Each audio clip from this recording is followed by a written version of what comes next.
Hi, how's everybody doing tonight? All right, we just spun that as just something that we put together in the studio a few weeks ago with the guys that I record with.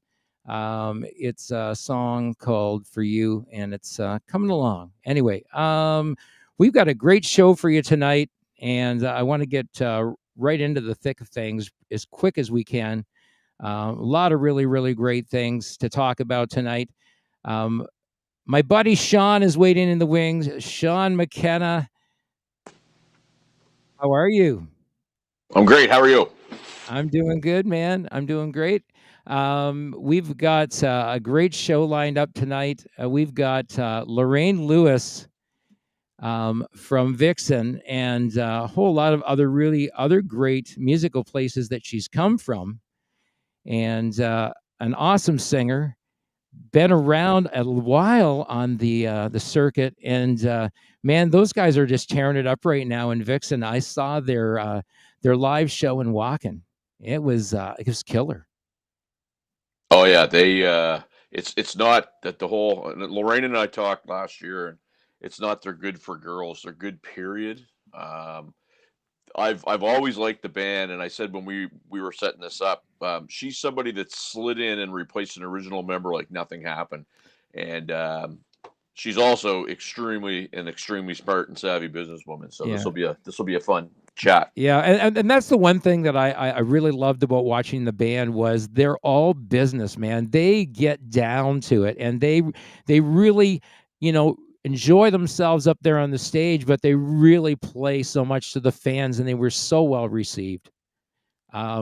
Anyways, without further ado, our friend Lorraine Lewis, all the way from California, there she is. Hello, friends. Hello, friends, and my rock and roll family. Hello. It is great to be here. I am in California. I'm in Palm Springs, which is home for me right now. And I'm really happy to be here. I showered and everything.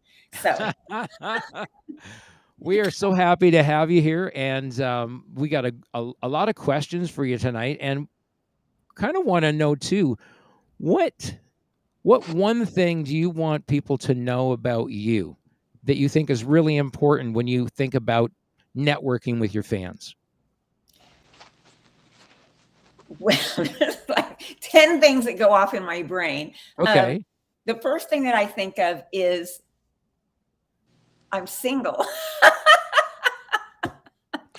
Okay, she just blew me away, Sean, because that you said that would never come up in the Well, conversation that's tonight. not exactly what I said. What I said is the last time I talked to Lorraine, she asked when she said that if we could edit it out because we weren't live. So that's what I said. Oh my God, that is so funny. Okay, well, maybe we should edit that out. I wasn't really going to talk about that at all, but I don't know. I'm funny. I'm a funny girl, and so my brain splits into all sorts of different directions. And sometimes I'm just looking for a reaction. So I might say something that is just ridiculous to get a reaction, because I am an entertainer. I am a performer, and that is true just in day life, night life, like everything. I love being on stage, and I love performing. And that can mean anything. That can mean us just hanging out, and I'm going to say something shocking just to make you laugh or freak you out. So I have a tendency to do that kind of stuff. But what I really do want people to know from my heart is that I'm a real person. You know, I really love and live big from my heart. I have a bunch of different personalities that live inside of me. I love being on stage. That is where I feel the most comfortable. I actually posted something recently about how I feel awkward in real life. And that's really true. The day-to-day stuff, I feel a little awkward. I don't really know what's 100% expected of me. I know who I am, but I don't always feel like I just am not comfortable. That's the only way to put it. But when I'm on stage, 1,000% comfortable. I know what I'm doing. I know what's expected of me. I want to connect with the people. And that is the most important thing to me, is being belly to belly with the people. And I say that when I'm on stage, and I really mean it. I mean, it takes a lot for people to come to a rock show. There's traffic, there's tickets, there's parking, there's stress. It is a fun thing, but it's a lot of work to get to a rock show. And so I really want people to know how much I appreciate them making the effort to be there in the audience. And my number one thing is to put on a really great fucking show. Can I cuss? Is that okay? Oh, yeah. I am there to put on a great effing show, and I want you to be entertained, and I want you to dig what we're doing, and I want us to be a family, and all of us go crazy together. That's the goal. All you guys out there, you can guess about Lorraine's status, but if I was to play anything, it might be this. Have you seen this clip before? So you're telling me there's a chance? So you're telling me there's that's really clever. That's really clever. I actually I did an interview with Peter from the Travel Winds, and we dug in deep with my whole status. So anyway, back to business. So when we talked about you as a singer, when someone Googles you and starts looking at, you know, who Lorraine Lewis is, if they don't know you, there's a whole lot of things that pop up. One of the first things that pops up is Wikipedia. So we might talk a little bit about what Wiki has to say tonight, and whether or not that is true or not. And you can say, yes, I can verify that, or you can say no, or you can say, I'm taking the fifth on that. Okay, let's do it. Do you have it pulled up? Because I'm Googling. Yeah, I've got it here. So Femme Fatale. They were an American hard rock band, originally from Albuquerque, New Mexico. True. So here's a cool thing. We have a band on our label from Albuquerque, New Mexico. Uh-oh. She froze up. She'll come back, trust me. That was that was the response. I don't think she even heard the whole question. Yeah, her there she is. Who is it? What happened there? I don't know, but everything is fine on my end. Yes, you said that you have a band from Albuquerque, New Mexico on your label. So I want to know who it is. Oh, so the band that's they are from Albuquerque, and the name is Ashes of Jupiter. Love it. Love the name, Ashes of Jupiter. Yeah, Ash of Jupiter. And there's a guy down there in Albuquerque who's got a cool recording studio. His name is Ken Riley. Have you ever heard of Rio Grande Studios? I have never heard of it, but I'm writing all of this down. Oh man, Ken Riley has like a state-of-the-art studio in Albuquerque, New Mexico. You would love the studio. The guy builds his own motorcycles. He's like this cool dude. Him and his wife are awesome people. They have an Airbnb down at the studio. So when artists come there, they stay at the Airbnb. Cool. That's really brilliant. That's smart. I love it. I love the name Ashes of Jupiter. Is it all male or all female, or do we know? We're all guys in the band. They're on their second vocalist because the original lead vocalist actually moved back to Ohio. Okay. So, why would anybody move to Ohio? Did I say that out loud? Well, I think it was a really good day job that he's had for many years that took him there. Yeah. Yep. I get it. So they were living in Albuquerque, or where were they living? They're all from the Albuquerque area. Amazing. I love that. Yeah. Well, shout out, guys. Hey, nice to meet you. I am originally from Albuquerque, New Mexico. I went to school there. I graduated from high school there. I don't go back very often, but yeah, I am born, bred, and love green chili from Hatch, New Mexico. They will know what I'm talking about because it is very, very famous out there. Hatch green chili. This is the season for it. So there's also on there, it talks about, the formation of the band, that the band moved from Albuquerque to Los Angeles. Was that part of the record label deal? What really happened is that I moved to LA with my keyboard player, who was also my husband at the time. Was he my husband at the time? Yeah, he was my husband at the time. I've been married a lot of times, so it's hard to keep track. Yes, we moved out there together to put a band together. In Albuquerque, I was in a band called Babe Ruthless. I am the Babe Ruthless. And we were a top 40 band. We were doing a little bit of writing together, but, a really good friend of mine was a dancer / stripper in LA. I love strippers and dancers, some of my favorite people in the world. Her name was Kathy Stonko. And she moved to LA and was dancing in LA. And she came back and saw me performing one night at a club. I think it was called Senior Buckets. And on a break, she got a couple shots of Jack Daniels. She put one in front of me, one in front of her, and said, "Lorraine, you have to move to LA. There is no chick doing what you do. You have to get out of this place.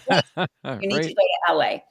And so I made up my mind that night. We did shots, and I left within a week or two. That was it. And I did not take the band that I was in, and they thought that they were going with me. And, the name Babe Ruthless fit at that point because I loved them.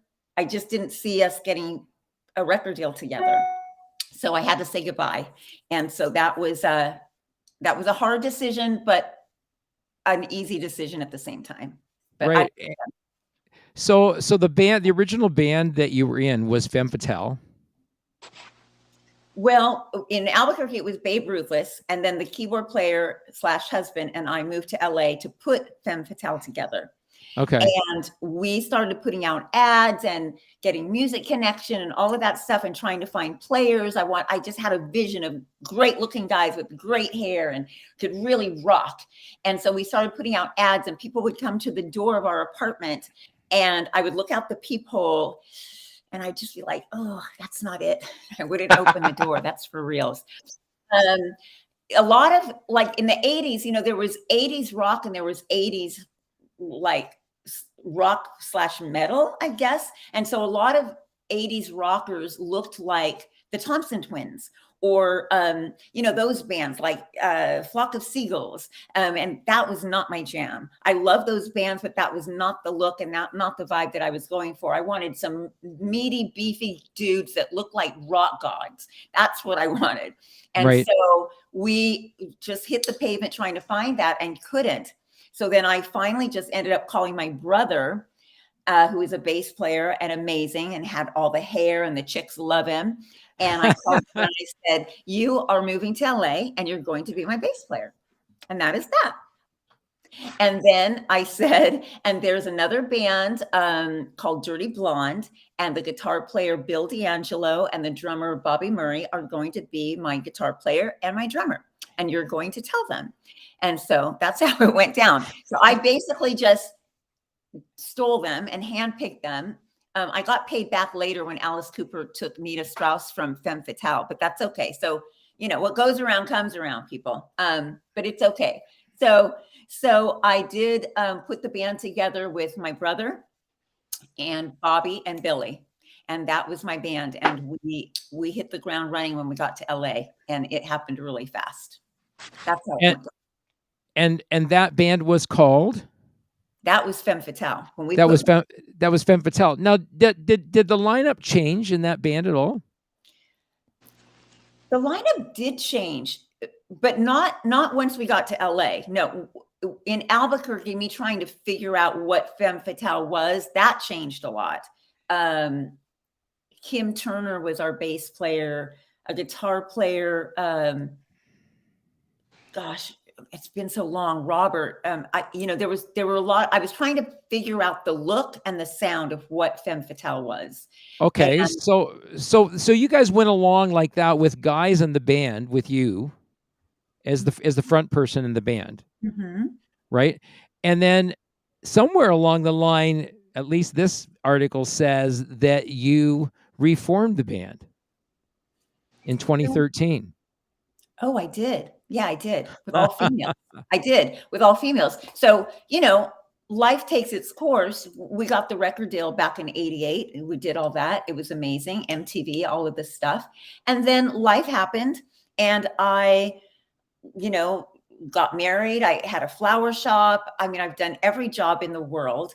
I was in the car business. I mean, I have done real estate. I've done everything. And it all comes back to rock and roll for me. So how wonderful that the universe knows who I am and what I am, and brought this full circle to me and allowing me to be the lead singer of VIXEN. I mean, it's all really kind of amazing. But yes, in 2013, I put an all-female version of Femme Fatale together. You know, Bill D'Angelo had passed away. He's been gone for about, I want to say 8 years now, maybe even more. And so when Monsters of Rock Cruise wanted me to be on the cruise and I needed to put a band together, you know, Bill wasn't there. I just didn't feel good about replacing Bill with another guitar guy. So it's so crazy because Sean, you can jump in anytime you want here, but I mean, I'm just going with this whole thing. Back in when you did all that, I mean, you're keeping company with people like Courtney Cox and Janice Tanaka, badasses. Athena Lee, Nikki Stringfield. Yeah, super badass women, amazing musicians. Also, Athena likes to just be called Athena. Lee is her brother's last name, not hers. Okay, that's her given last name is Bass, Athena Bass, just like Tommy Bass. Right. But so I always like to clarify because, you know, Athena's a really good friend of mine, and I always like to just say that because she doesn't like that. and you and Nita Strauss have run in the same circles as well. Oh, Nita. Yeah. Nita was it was Nita Strauss and Courtney Cox is who I called to be my guitar players when I was going to put Femme Fatale together for the Monsters of Rock cruise. Nita is amazing. I'm actually going to go see her Saturday night. I got, I don't even know exactly how it happened, but I'm going to the show in Anaheim with Alice Cooper, Rob Zombie, Filter, and the Ministry. So I'm going to be there. I don't know that I can be there for that. That's a long night. Yeah. I said about people coming out to shows, like that's a long ass night. But I definitely want to go and see Nita on stage. I do want to see Filter. Filter's probably going to open the show, and then Alice is going to close. I don't know exactly how that works for me yet, but I'm going. You're going. It's funny. I have a 22-year-old daughter, and her mom went to. I took them to Columbus, Ohio this summer to see Motley Crue and Def Leppard and Alice Cooper. And my daughter said, you know what? She said her absolute favorite of the whole night was Alice Cooper. Yeah. Yeah. and she'd never seen him live before at all, right? Here's Yeah. a 22-year-old millennial going, sorry, Gen Z going, I really, really dig this guy. And here's Alice Cooper at 75 years old, capturing the Amazing. hearts of 22 and 23-year-old kids who are going, this guy's a rock god. I love it. I love it. I love it. There is no end to rock and roll. We keep going. We keep rocking. And I love the fact that he's taken on Nita as a guitar player, because, women don't get enough credit in this industry. Truth.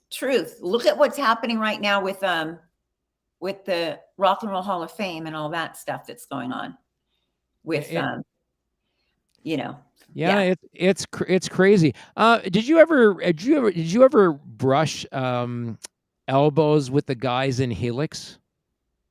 I don't know Helix at all. Should I know them? I'm going to give a shout out. I should know you guys. Well, they toured in the 80s with Kiss. They toured with Motorhead. They did some tours. Well, they did a couple of tours with Rush. Well, I know the name for sure. Yeah. I don't really know them. I just know the name, and I know. Yeah, they're Canadian. They got labeled metal back in the day when people really didn't know what metal was. Mm-hmm. And sometimes you get pigeonholed into a genre of music, and that really doesn't fit all the time, does it? No, it doesn't. And it didn't fit with Femme Fatale, and it doesn't fit with Vixen. I think that sometimes people like to say that Vixen is a heavy metal band. We just did an interview a few weeks ago, and the guy said, how does it feel to be, an all-female heavy metal band? And it's like, Roxy was like, yeah, I don't really consider us heavy metal. We're a rock band. Femme Fatale was a rock band. I think that they just didn't really know how to label us, and people always love to put labels on people.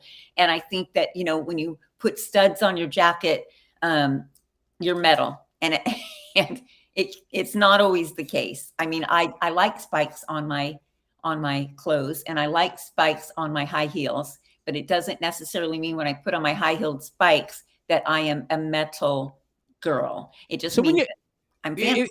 If you put on this helmet that all of a sudden allowed you to see, all the things that you didn't see way back when, you look at Femme Fatale, it sort of set you up for the whole Vixen thing to happen.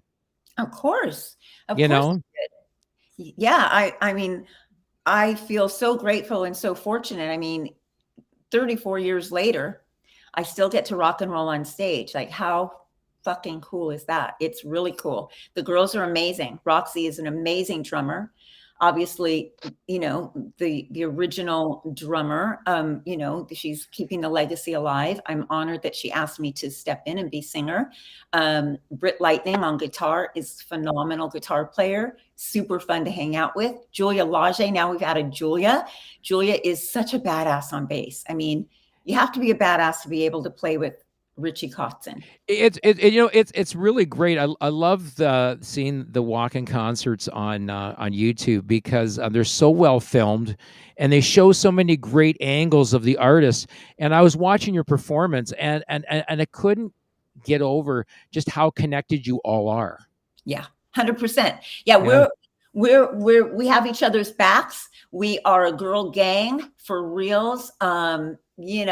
Julia, if I'm ever in a bar fight, I want Julia right there beside me, because she's a badass and she's amazing, and she's so fun and so hilarious. And, she's Brazilian, and she gets words kind of confused sometimes. I mean, she's hella smart, but she mixes up words sometimes, and it's just so entertaining and fun. And yeah, we love each other, like, for real. So when we're up there, what you're getting, like, we're not dialing it in at all. We are for reals. We mean it. When I high five them, like, I'm like, fuck yes, this feels so good. There's so many times during the set that, I will look at Britt, or she will look at me, and we'll just yell, I love you.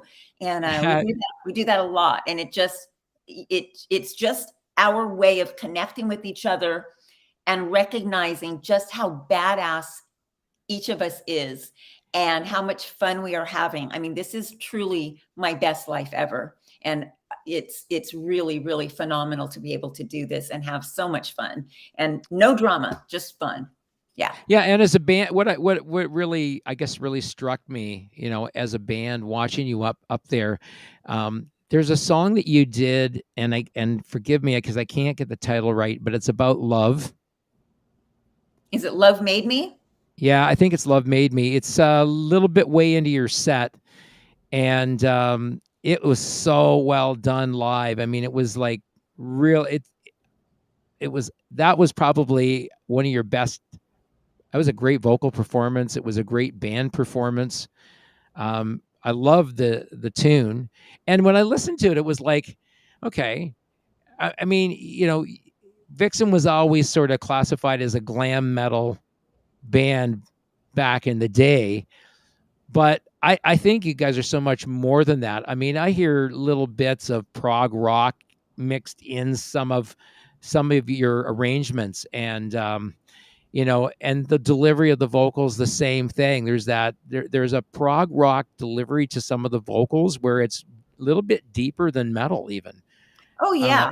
Yeah. I appreciate that you noticed that. And, one of the things with me and the girls is that we really take pride in the harmonies, and everybody is a really good singer. Everybody has really good pitch, and we do our best to present that Vixen sound, the harmonies. Love Made Me is a perfect example because it's a 3-part harmony song. And right.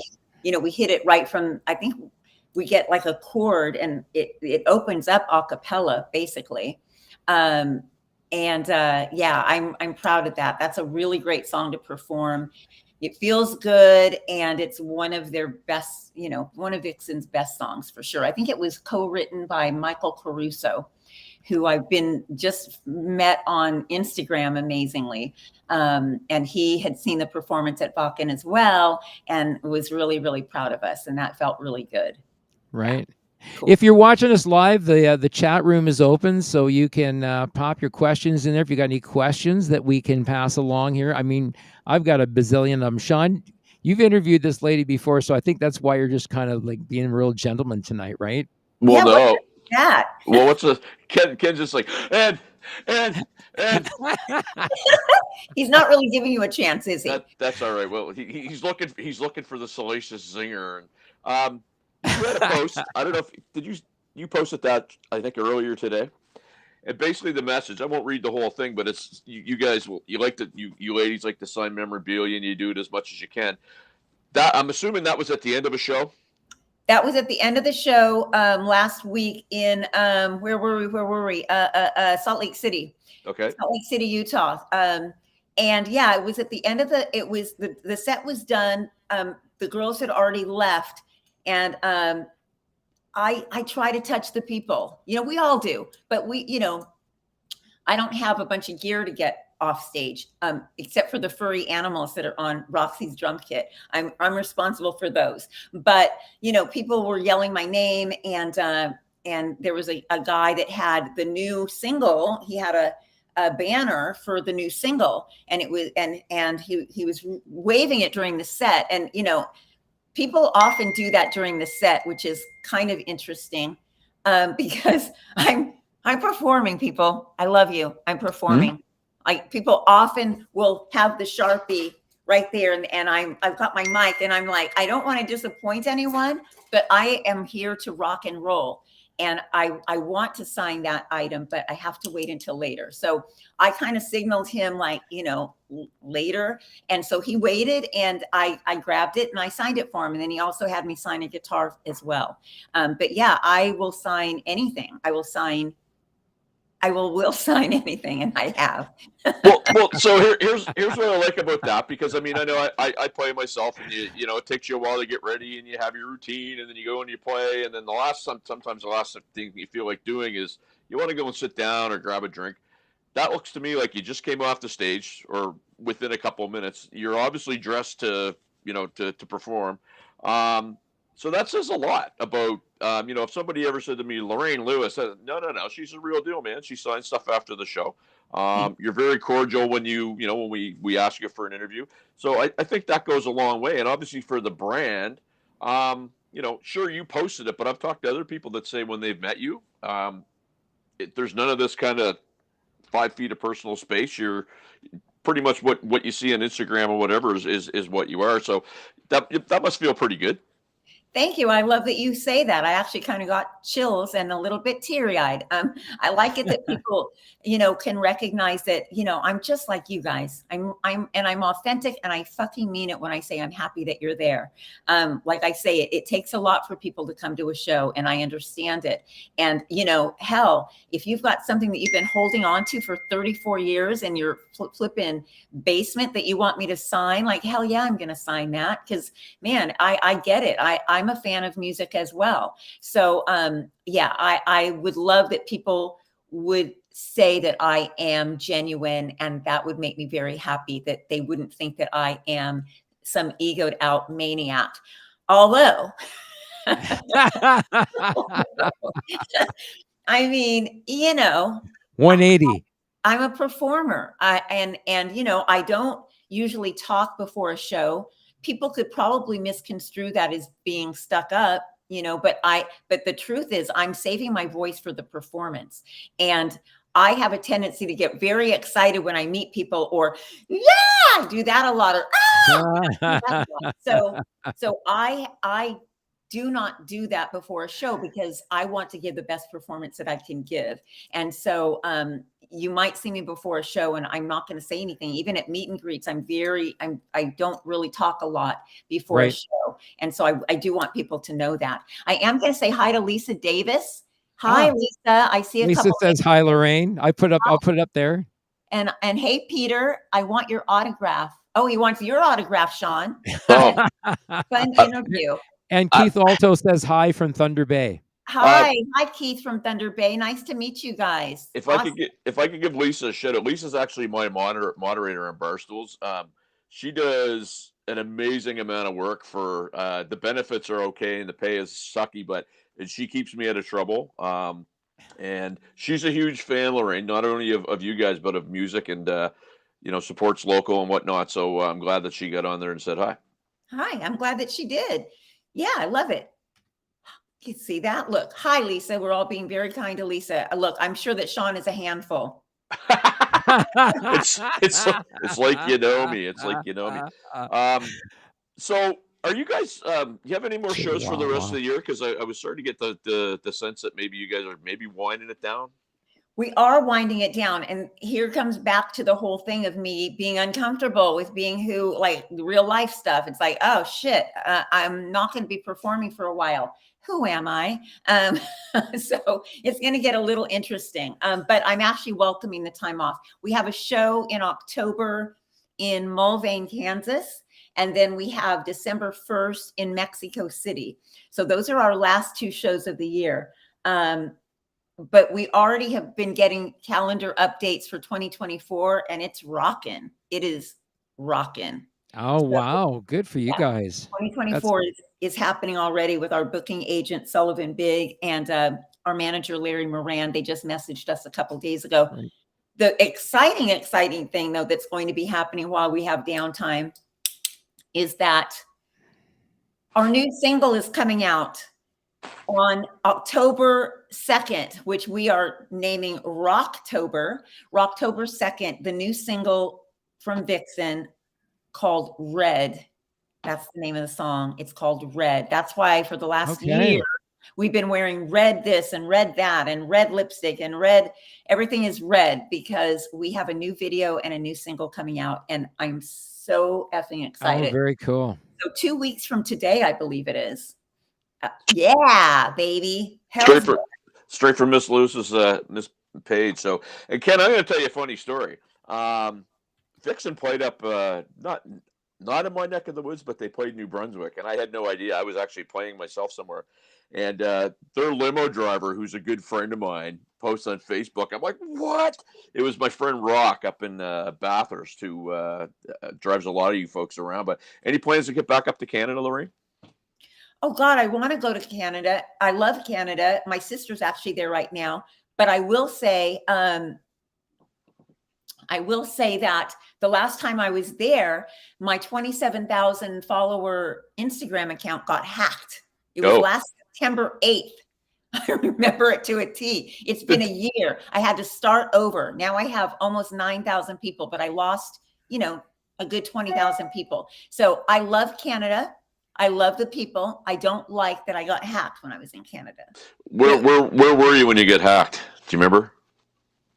I'd have to look at the tour schedule. I don't remember. I just know it was a great venue. The crowd was amazing. They had lighters and phones out for crying, and they did the whole thing. It was amazing. It was probably somewhere in Ontario. Hey, Ken. There's a lot of that nonsense goes on over here. I mean, and it can happen to you anywhere. Like what actually got hacked? Your account? My Instagram account got taken over. I couldn't get logged back into it, and then I got a message on WhatsApp that I could purchase my account back. Yeah. They had access to it, and that they wanted to pay for it. And then I ended up paying about $2,000 trying to recover my account, and I never got it back. And I do what I always do. What does Lorraine do when things get tough? Lorraine pivots, and she goes a different direction, and she starts over. And that's what I did. So yeah, okay. I had someone steal my my Twitter account, and I had millions of contacts within that Twitter account, and radio and all kinds of other stuff we do for the record label, and somebody pirated it and didn't even have the good sense to change all the posts that were mine. And that's what they do. Yeah, they take it over. Yeah, my account has turned into an account to get verified. Yeah. I had screenshots and everything of my account, sent them off to Twitter and said, can you rescue my account? Because somebody somehow pirated my account and it's gone. It's so dumb.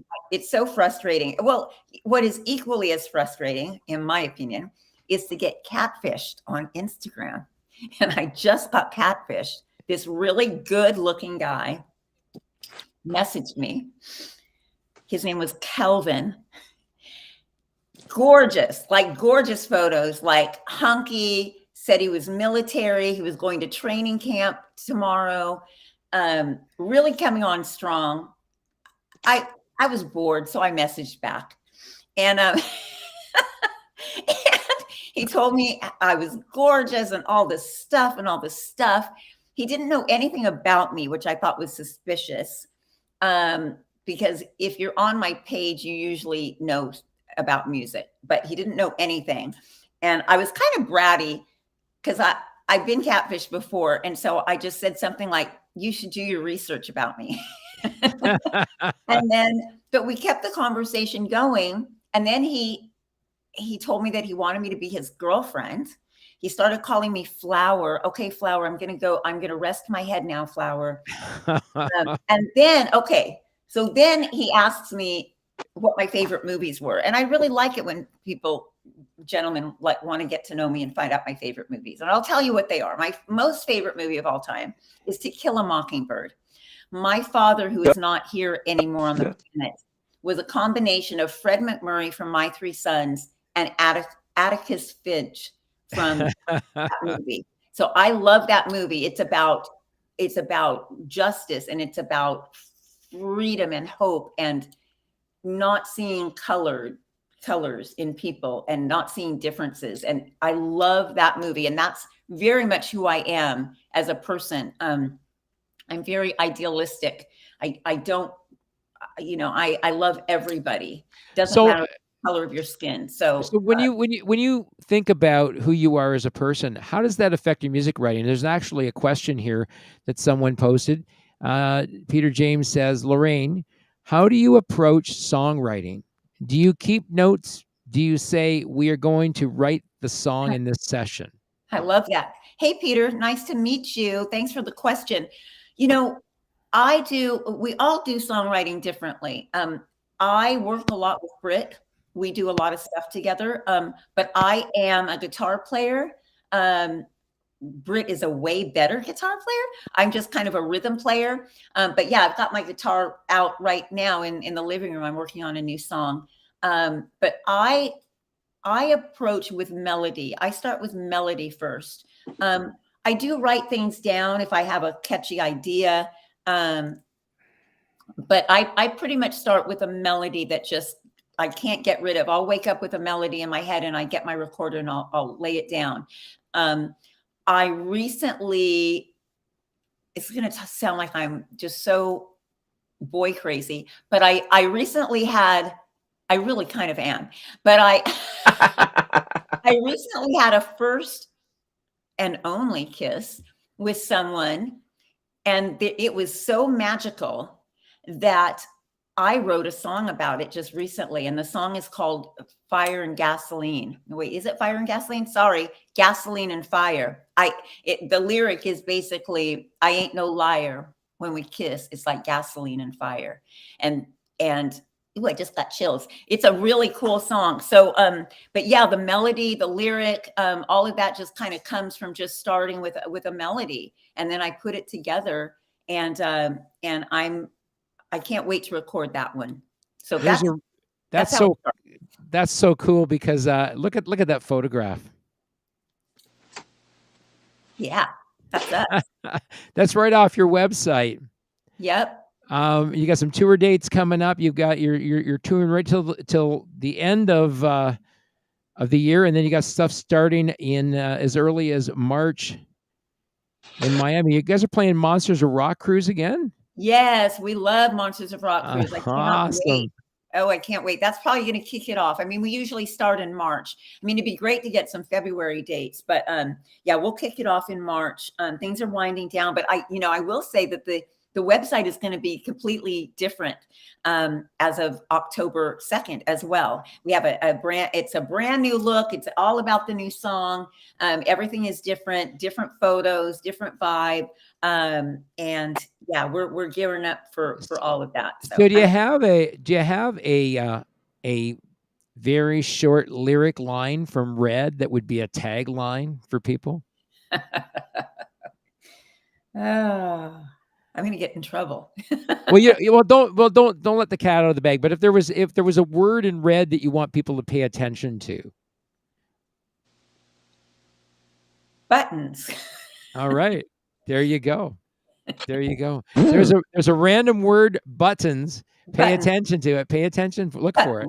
And I'll tell you why. I'll tell you why that word. We were working with Fred Corey.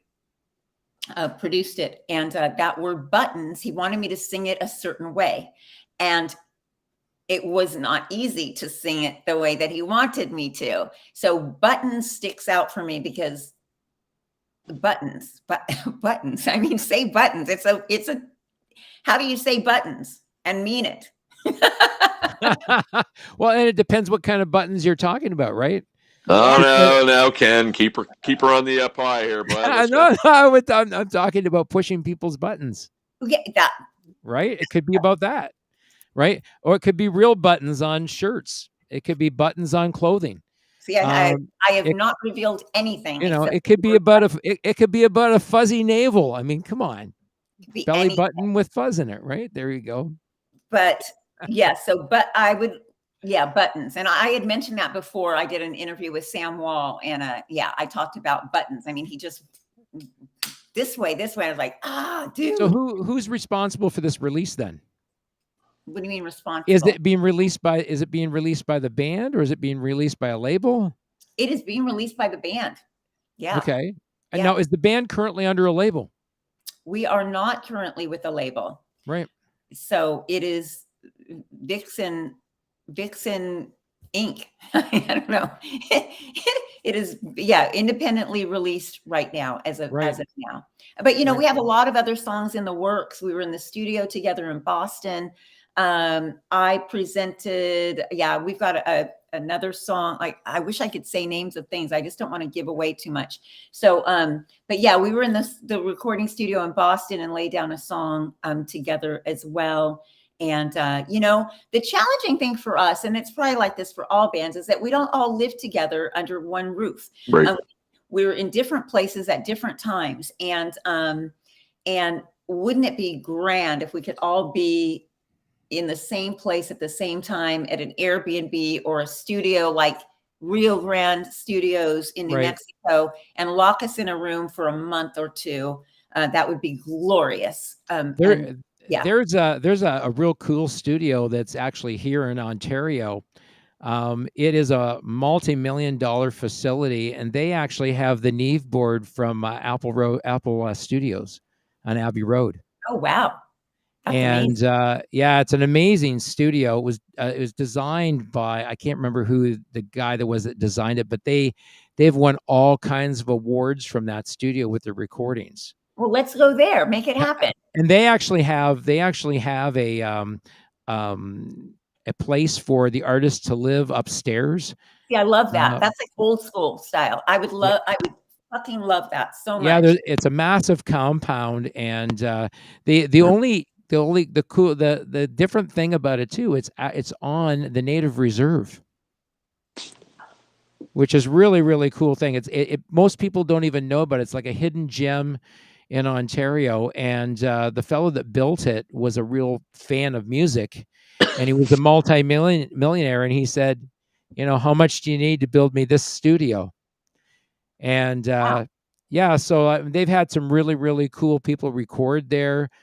They've got a full Onslaught stereo system. They're also producing an Atmos now. They're doing Atmos recording as well there. Well, if you know people, have them contact me. You know my email, you know my phone number now. You called me today. I do want two things I want to get back to. For sure. I want to go back to my catfish story and close that out, because this guy, basically what happened is he was so good looking, wanted me to be his girlfriend. I told him my favorite movies. He said his favorite movies are comedies. And then I said, oh, what's your favorite movie? And he said, 365 Days. Do you know that movie? Google that movie. It is basically 50 Shades of Grey kind of a vibe. Yeah. And I'm like, oh, holy hell, no, thank you, which I've never seen that movie either, 50 Shades of Grey. It was my mother's favorite movie. Believe it or not. Go figure. And then anyway, so my work wife, who I work with in TV during the day, she just said, how's it going with the dating and this and that? And I said, oh, well, I had a great date last week, blah, blah, blah. And then I sent her, I said, and then there's this guy. So I sent her the photo of this beautiful guy, the military beautiful guy. She says, wait a minute. I feel like I've seen this photo before. I was like, what? Because we're casting producers. We're on Instagram looking for stuff.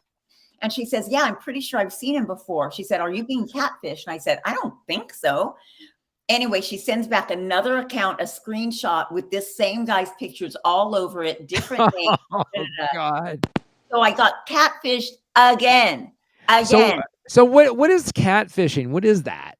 It's people pretending to be someone that they're not. And what they're trying to get out of it usually is they're trying to get money. Yep.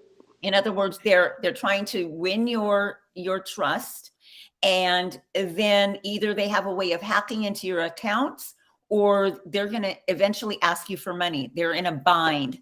Oh, I got arrested last night. Can you send $5,000 to get me out of jail or whatever? Which I would never, ever send money to anybody. That's just ridiculous. But Right. But I was catfished last year by a guy in France and a guy in Monaco that turned out to be the same guy. And yeah, so I am just a trusting magnet for this behavior. But at the same point in time, you found out. I mean, you found out and figured out what was going on, and that, that means that your mind was questioning all along. Of course it was. Oh, I saw Yeah. that when he said 365 days. I was like, Yeah. that's not a comedy. Like, what's this guy about? And then I was like, oh, the next thing he's going to ask me for is sexy selfies. So, so I blocked him immediately, and it's over and it's done. And then I just got a message though from someone that I did an interview with that said they took down his post about our interview because my picture was too sexy. What is happening? Your picture was too racy and was considered adult content. We're talking about, you know what picture we're talking about? Can you guys see? It's this one. That one. I can't see. Move it over a little bit. Pull it over a bit more in front of the camera. Oh yeah. Oh, that's Olivia Newton-John. Come on. Totally Olivia Newton-John vibes, man. Come on.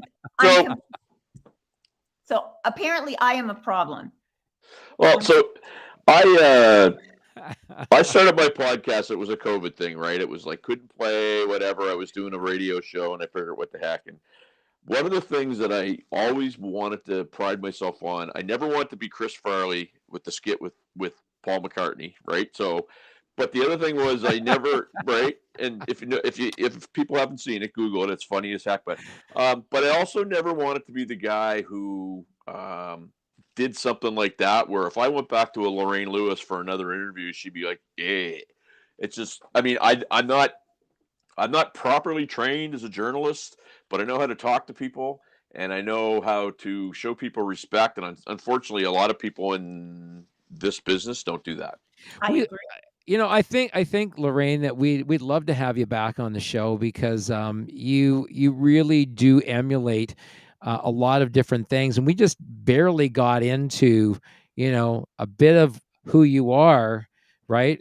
And we've been 50 minutes at this already. I mean, we talked about the length of the show, right? We usually go about an hour, and we're barely, I mean, peeling off the outer skin of the onion here, right? Well, here's the thing about me. I talk a lot because, That's before good. shows, I never talk. So when I get a chance to talk, I have a lot of shit to say. And I've been on the planet a very, very long time. So I have a lot of life experience. I have a lot. Like I said, I've done every job on the planet. I've lived a lot of life. I've been married 4 times. I mean, there's a lot to this person here. So I would love to come back. If there's anything that you want to ask me, or I can stay for a little longer. Okay, so one quick question before you go, because I want to ask you this. What's the dirtiest job you ever had? Being a dog mom, that's one. That's dirty. It's just filthy dirty. The other dirty job that I've had, well, I worked at Winchell's Donut Shop. And that was a dirty job in the fact that, there's all that grease and oil that got everywhere. And I had to keep things really, really clean. That was annoying as all hell. And you had to clean bathrooms, for patrons. That was a pretty dirty job.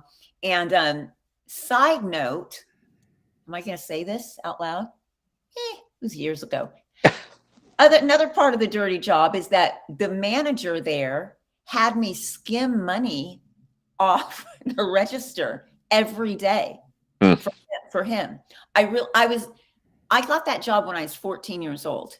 So I didn't really the boss wanted me to, take money out. It wasn't until years later that I really realized I was skimming money for this man. Right. Wow. And yeah. Oh yeah. He had me, at first it was like $25 a day. Then it turned into 50, then it was $100 a day. Yeah. That's crazy. I did that. Does anybody know anybody by the name of Frank? Yeah. Yeah. So Frank's trying to join the show. Do you know who this is? It could be anybody, but I know all kinds of Franks. Okay, well, I'm not going to add this person, but somebody keep putting a request to join the link, and I don't know. There it is again. Does he have a last name? No, he just has the name Frank. Tell us your last name, Frank. Yeah, put your last name on there, Frank, or you're not going to come on the show. So piss off.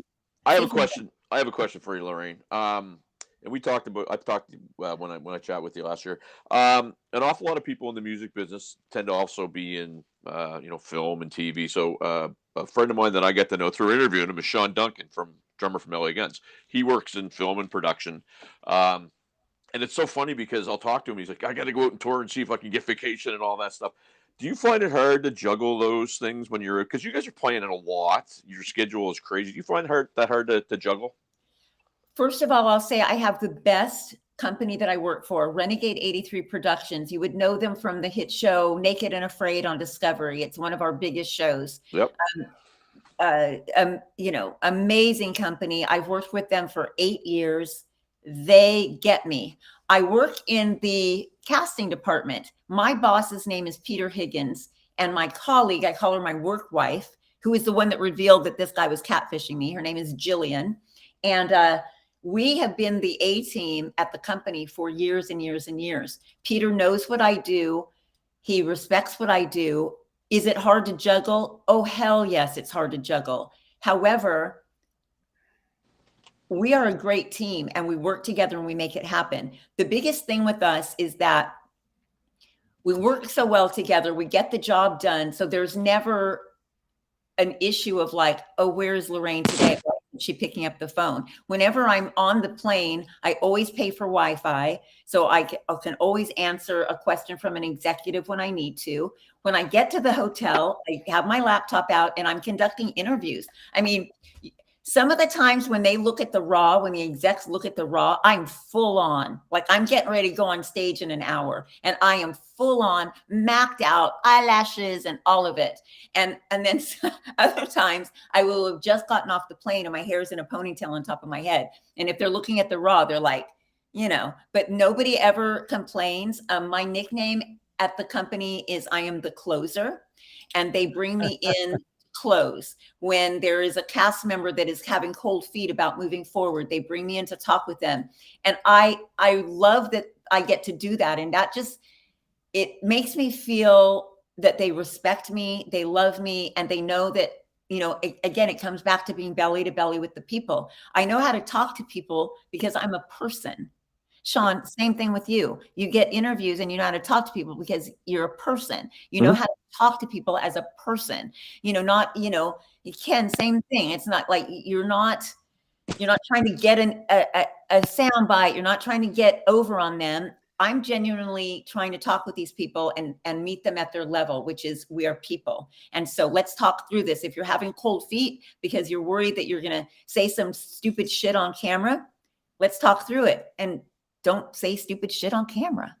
Well, you'll be okay. And then usually what happens is they start to feel comfortable. They sign up for the show and they have the best time of their life. And that's what I will always tell people in television. Yeah, it's scary. Yeah, it's intimidating. Yeah, you might look like an ass because you did stupid shit stuff. We can't ever force anybody to do anything. Whatever you see of yourself is going to be what you were at that given moment. So, you know, if you have a tendency to pop off, we're probably going to show that because it's going to make good television. But I will tell you at the end of the day, you will have the best experience of your life being part of a family on television, and all of you traveling together and going through the same things at the same time. You will have family for life. And the neck of the bottle for television is very, very small. If you get a chance to be on a TV show, sign up, because not everybody gets asked to do so. Funny story. I was playing a bar 6-7 years ago when Kim Coates from the Sons of Anarchy happened to be in town here. And if you know Kim, he's got the crazy blue eyes. He's intense. And we had a few. Anyway, he's sitting there talking and he looks at me and he goes, "How the F were you not on our show?" It was the funniest thing, right?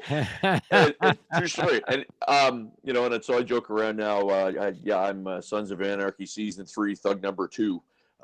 Yeah, I could totally see you doing that. I'm friends with Star Fields and I'm friends with Sean McNabb. And yeah, you would fit right in with that. I mean, I told Sean, like, I'll be a wench. I'll be whatever. Like, get me on that show, damn it. They get residuals. You know that they get residuals on that sucker? Yes, ma'am. That is sweet money. Yeah, there's a lot of people still watching it. My wife and I watched the whole thing. I mean, you know, from beginning to end. I think the saddest part of the whole thing was, of course, when Opie gets killed. That's kind of rough on everybody. Yeah. I mean, that just changed the whole thing. The whole flavor of the show changed at that point. I don't know. It's always every show has to do that though. Yeah. You know, one shoe is going to fall off. I will tell you, I don't really watch television very often. I really don't. Like, I have a television. I actually just ended my. But you work in TV. I know. I just don't like it. I don't like it. I don't. But I do have guilty pleasures. I do love SWAT. I love SWAT. Hondo. Oh, he's so choice. Hondo is the man. So I like that. I like FBI. Those are really the only TV shows that I love to watch. Oh, I love to watch CSI. No, is it CSI? No, the one where the attorney, the one that Ice-T is on. What is that show? CSI, the SUV, as Christopher Moltisanti would have said. I love Not that. not SUV, SVU, Yeah. stands for Victims Well, Unit. Yeah, no. I A little love bit of SUV and SVU. Yeah, well, I did get sucked into Yellowstone, and I watched the whole damn thing. And then recently, though, this is what I wanted to tell you. I just started watching Poker Face. Did you watch 1923, which is the prequel to Yellowstone? No. Helen Mirren is I love her. She is spectacular with Harrison Ford. She's bomb. Yeah. Harrison Ford plays one of the great, people in the Dutton family back in 1923. Man, I'm telling you, it is. I found it very riveting to watch the performances. Well, I should watch that. You guys should watch Poker Face. I will say, do you remember who E.G. Daily is? Yeah, yes, I do. Okay, so when you watch this show, let me know if you see what I see. I mean, she is a splitting image. I can't even remember her name, the main actress right now. She's a splitting image of E.G. Daily back in the day. Like, she looks incredibly like the same as E.G. And she's so effing cool. This chick is so cool. And she's like a modern day, what was that guy? Caruso? Who was the guy that David Caruso? Not David Caruso, but it was an older show where he wore a jacket and he's like an investigator, and he'd be like Columbo. She's a Columbo. Fucking Columbo. That Peter Falk, one of the best actors ever. She is. He was a method actor, eh? Yes. Yeah. Fabulous, man. She's a modern day Peter Falk in E.G. Daily looks. I got a 25-year-old son who I think would make a great actor, but he just doesn't have the confidence to do it. But man, he's got the skills, and he's so knowledgeable about how to deliver himself, and he's a funny kid. I mean, I call him a kid because he's my son, but it's just a matter of time. He'll get his confidence. And, honestly, he doesn't really have to have confidence, in my opinion. I mean, artists and actors, we're all kooky. Like, we're all insecure. We're all like, so I don't know, confidence, like I say, real life, Yeah, and what I'm saying is that's one of the reasons why I think he'd be a really good actor, because he's just kind of got that ability to put himself in a role, right? Yeah. And he's passionate about certain things. He loves music. He comes out here in the studio and he works on his guitar and plays and plays and plays and plays and plays. And here's the weird thing about it. I've been a musician all my life, and I haven't shown him that much. I show him what he wants to learn, and the rest of it he watches YouTube. Yeah. YouTube and TikTok. Yeah. Those are our mothers now. Google, crazy. Exactly. And YouTube. Yeah. I want to give you one story, Ken, though, and I don't know if it helps him or not. So I remember starting my podcast, and you got to interview somebody in a public place, and it's like, oh, this seems weird. People are looking at you. So I was in Dublin last month. I went over there to play a wedding. Very cool. Went to Phil and Ott's grave, as you know. But I went to the Hard Rock Hotel before I went to the Hard Rock Cafe. And the guy working there, wonderful gentleman by the name of Christopher, and I said, can I interview for my podcast? Yeah, sure, no problem. So I start, and all of a sudden, everybody just peels off. And it was just like, they thought I was like somebody like, and I'm looking around, and it's like, you know what? This is cool. I didn't know anybody, so what the hell? What are they going to say about me, right? And he says to me afterwards, he goes, you get a real flair for that. And it's like, well, I was just having a conversation with you. I wasn't doing anything spectacular. I had a camera, and I asked him a couple questions. He goes, well, I was nervous. You didn't seem nervous. You seemed like you were talking to me.